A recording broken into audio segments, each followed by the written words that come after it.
بسم الله الرحمن الرحيم وإذا سألك عبادي عني فإني قريب أجيب دعوة الداع إذا دعان فليستجيبوا لي وليؤمنوا بي لعلهم يرشدون إن الله وملائكته يصلون على النبي يا أيها الذين آمنوا صلوا عليه وسلموا تسليما اللهم صل على محمد وعلى آل محمد كما صليت على إبراهيم وعلى آل إبراهيم إنك حميد مجيد اللهم بارك على محمد وعلى آل محمد كما باركت على إبراهيم وعلى آل إبراهيم إنك حميد مجيد সকল প্রশংসার মালিককে সকল ক্ষমতার উৎসকে কেউ যেটা পারে না পারে কে সে আল্লাহর জন্য আমরা পড়ব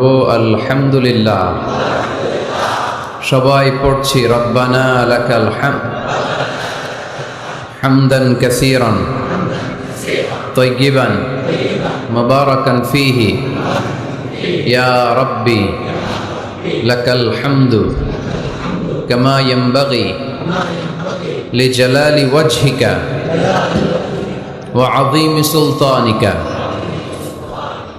লাকাল হামদু বিল ঈমান লাকাল হামদু বিল ইসলাম লাকাল হামদু বিল কোরআন আমরা প্রশংসা করলাম কার সব সময় প্রশংসা করব কার সব কিছু প্রশংসা করে কার সাব্বাহা লিল্লাহি মা ফিস সামাওয়াতি ওয়া মা ফিল আরদ ওয়া হুয়াল আজিজুল হাকীম আকাশে জমিনে যা কিছু আছে সব কিছু তাসবিহ পড়ে জিকির করে প্রশংসা করে একজনের তিনি কে ওয়া ইম মিন শাইইন ইল্লা ইউসাব্বিহু বিহামদিহি ওয়ালাকিন লা তাফকাহুনা তাসবিহাহুম নভমণ্ডল ভূমণ্ডল যেখানেই যেটা থাক না সব কিছু জিকির করে একজনের তিনি কে কিন্তু ওয়ালাকিন লা তাফকাহুনা তাসবিহাহুম তোমরা সব কিছুর তাসবিহ বা জিকিরের ভাষা বুঝো না পাখিগুলো জিকির করে কার নদীগুলো জিকির করে কার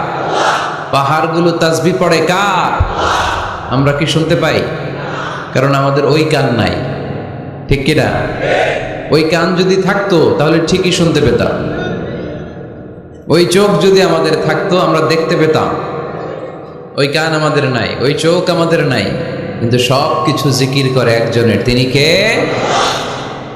আমরা যেন বেশি বেশি আল্লাহ তাআলার জিকির করতে পারি আল্লাহ তুমি তৌফিক দাও লা ইয়াজালু লিসানুকা রাতাবান মিন যিকরিল্লাহ আল্লাহর হাবিব সাল্লাল্লাহু আলাইহি ওয়াসাল্লাম বললেন তোমার জিহ্বাটা সব সময় যেন আল্লাহর জিকির দিয়ে ভিজে থাকে আল্লাহর জিকিরে যেন সিক্ত থাকে সব সময় যেন আল্লাহ তাআলার কাছ থেকে আমরা প্রোটেকশন কামনা করি আল্লাহর হাবিব সাল্লাল্লাহু আলাইহি ওয়াসাল্লাম সব সময় হোল দ্য ডে লং সারাটা দিন আল্লাহর তাসবিহ পড়তেন জিকির করতেন প্রতিদিন 100 বারেরও বেশি ইস্তিগফার পড়তেন আল্লাহি ইন্নী লা আস্তাগফিরুল্লাহ ওয়া আতুবু ফিল ইয়াউমি আকসার মিন 70 মাররা আল্লাহর শপথ প্রতিদিন আমি 70 বারেরও বেশি তাওবা আর ইস্তিগফার পড়ি যে নবীর কোনো গুনাহ নাই আছে আল্লাহর হাবিবের জীবনে কোনো গুনাহ আছে তিনি নিষ্পাপ নিষ্কলুষ তিনি 70 বারেরও বেশি ইস্তিগফার পড়তেন আমরা পড়ি না শুধু টয়লেটের সময়টা যখন আল্লাহর হাবিব সাল্লাল্লাহু আলাইহি ওয়াসাল্লাম ইস্তেনজা করতেন তখন আল্লাহর নাম নিতে পারতেন না তাই ইস্তেনজা থেকে বের হয়েই পড়তেন গফরানাক মানে আল্লাহ ক্ষমা করে দাও গফরানাক মানে কি আল্লাহ ক্ষমা করে দাও এই যে এতটুকু সময় তোমার তাসবিহ পড়তে পারলাম না আল্লাহ তুমি আমার উপর রেগে যেও না তুমি আমারে ক্ষমা করে দাও এজন্য আমরা যেন সবসময় বেশি বেশি ইস্তেগফার করি। কি পড়ি? পড়েন আস্তাগফিরুল্লাহ, আবারও পড়েন আস্তাগফিরুল্লাহ, সবাই পড়ুন আস্তাগফিরুল্লাহ। আল্লাহর হাবিব সাল্লাল্লাহু আলাইহি ওয়াসাল্লাম বললেন, মান লাযামাল ইস্তিগফার জাআলাল্লাহু লাহু মিন কুল্লি দীকিন মাখরাজা। যে সব সময় ইস্তেগফার করে আল্লাহ তাআলা সব বিপদ থেকে তাকে মুক্ত করে দেয়। ওয়া মিন কুল্লি হাম্মিন ফারাজা, সব দুশ্চিন্তা থেকে তাকে আল্লাহ মুক্ত করে দেয়।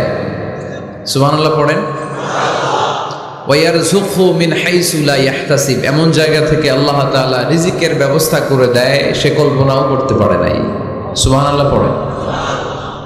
মাঝে মাঝে এমন জায়গা থেকে রিজিক আসে আমরা কখনো ভাবি নাই, ভাবছি হঠাৎ কোত্থেকে যেন খাওয়ার ব্যবস্থা হয়ে গেল, হঠাৎ কোত্থেকে যেন রিজিকের ব্যবস্থা হয়ে গেল।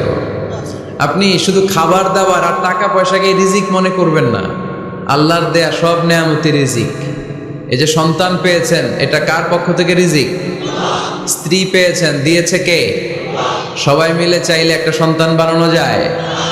আল্লাহ কাউরে ছেলে দেয়, কাউরে মেয়ে দেয়, কাউরে ছেলে মেয়ে দুইটাই দেয়, আবার কাউরে ছেলেও দেয় না, মেয়েও দেয় না। এরকম আছে না নাই? নিঃসন্তান বানিয়ে আল্লাহ পরীক্ষা করে। কাউরে আল্লাহ ছেলে বানিয়ে পরীক্ষা করে, কাউকে আল্লাহ মেয়ে বানিয়ে পরীক্ষা করে, কাউকে আল্লাহ হিজরা বানিয়ে পরীক্ষা করে। আছে আছে।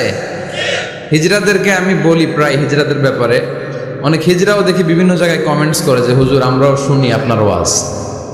আলহামদুলিল্লাহ, এটা ভালো। এই যে তৃতীয় লিঙ্গ, থার্ড জেন্ডার, এরা অবহেলিত কিন্তু আমাদের দেশে, কিন্তু এদেরকে নিয়ে আমাদের ভাবনা নেই। সংখ্যায় একেবারে কম নয়, এদের সংখ্যাও অনেক। এরা আমাদেরই সন্তান। আমার দুইটা মেয়ে, তো আল্লাহ মেয়ে না দিয়ে আমার ঔরসে হিজরা দিতে পারতো না? কথা বোঝে নাই? আমি যে ছেলে হয়েছি কার ইচ্ছায়? আমার বোন মেয়ে হয়েছে কার ইচ্ছায়? যে হিজরা হয়েছে সেও হয়েছে কার ইচ্ছায়? বুঝতেছেন কথা কি? বুঝেন? তাহলে হিজরা এরা আমাদের সমাজেরই অংশ, এরা আমাদেরই সন্তান, কিন্তু আমরা এদেরকে পরিচয় করিয়ে দেই না কোথাও। দেখবেন এক লোকের এক ছেলে এক মেয়ে আর একটা হিজরা, তো ঘরে মেহমান আসলে উনি ছেলের পরিচয় করায় দেয়, ছেলের নাম আব্দুল্লাহ, মেয়ের নাম সুমাইয়া। হিজরা যে আছে ওরা সামনেই আনে না। ও সব সময় অবহেলিত, neglected in family as well as in the society. পরিবারেও neglected, সমাজেও neglected। ফলে সে দুঃখ ভারাক্রান্ত মন নিয়ে খুঁজতে থাকে, আমার মতো এরকম অসহায় কে আছে দেখি। সে খুঁজে পেয়ে যায় আরো কিছু হিজরাকে, পরে একসাথে হিজরা পাড়া বানায় এরা। জানেন, হিজরারা কিন্তু আরেকটা বয়স্কা হিজরার আন্ডারে থাকে, চাঁদাবাজি করে এরা। আপনাদের এলাকায় নাই তো, আপনারা বুঝেন না। ঢাকায় যাইয়েন একবার, জ্যামের মধ্যে আটকালেই খবর আছে, পুলিশেও ভয় পায় এদেরকে। আমি এক জায়গায় বলছিলাম যে এদেরকে পুলিশের দায়িত্ব দিয়ে দেন, যেহেতু এদেরকে সবাই ভয় পায়। এরা ট্রাফিক সিগন্যালের এখানে এমনি দাঁড়ায় থাকলেই চলবে, লেন চেঞ্জ করে কেউ উল্টা পাল্টা লেনে ঢুকবে না। This is call idea. Idea generate করতে না পারলে দেশের উন্নতি করা সম্ভব না। হিজড়াদেরকে কর্মসংস্থানের ব্যবস্থা করা উচিত। এই এলাকার জনপ্রতিনিধি যদি কেউ থেকে থাকেন, অথবা পরবর্তীতে ভিডিওতে যদি শুনতে পান, আমার এই আবেদন, আপনারা হিজড়াদেরকে খুঁজে বের করবেন, কর্মসংস্থানের ব্যবস্থা করেন। আমি পৃথিবীর অনেক জায়গায় এয়ারপোর্টে দেখেছি হিজড়াদেরকে, দে হ্যাভ হিউজ স্ট্যাটাস, তাদের জব আছে, তাদের চাকরি আছে, তাদের সম্মান আছে, সামাজিক সম্মান। তারাও আমাদের মতো মানুষ, এজন্য তাদেরকে কর্মসংস্থানের ব্যবস্থা করেন, শিক্ষার ব্যবস্থা করেন। স্কুলে পাঠানো যায় না, বাবা মারা লজ্জা পায়, লুকাতে চায় এদেরকে। সন্তানের ফর্ম পূরণ করতে গেলে ওখানে লেখা থাকে জেন্ডার, ছেলে নাকি মেয়ে। তো এটা ছেলেও না মেয়েও না, কি লিখবে? এখন থেকে সব ফর্মে 3টা ঘর রাখবেন মেল, রাখবেন ফিমেল, আর একটা রাখবেন শিমেল অথবা বাইসেক্সুয়াল, উভয় লিঙ্গ যাদের। তো এদেরকে যেন আমরা আগলে রাখি, এদেরকে যেন দূরে ঠেলে না দেই। আল্লাহর হাবিব সাল্লাল্লাহু আলাইহি ওয়াসাল্লাম মানুষকে আগলে রাখতে পছন্দ করতেন, দূরে ঠেলে দিতেন না। আল্লাহ রাসূল সাল্লাল্লাহু আলাইহি ওয়াসাল্লাম মন জয় করার কিছু বাক্য আমাদেরকে শিখিয়েছেন, how to reach in the